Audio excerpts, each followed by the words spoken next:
bông việt bông sầm lạnh cái xa bài bông cái xa bài co bông việt ai bông việtនេះគឺជាតន្ត្រីរបស់សុខដារីមិច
នេះគឺជាតន្ត្រីរបស់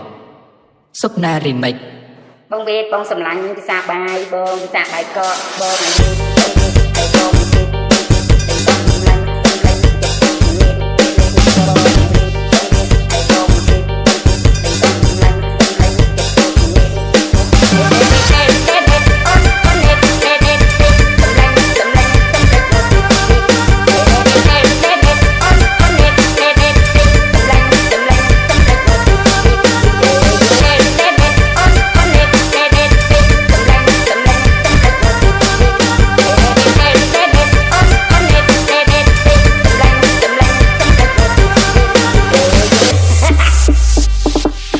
ngọc chậu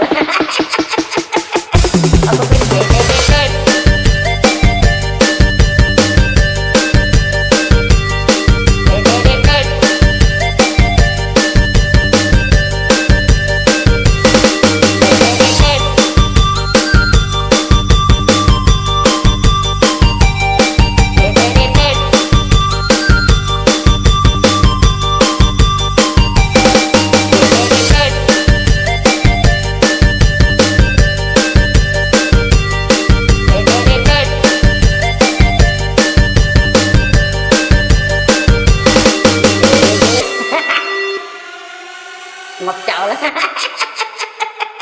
mà bông việt đây xâm lan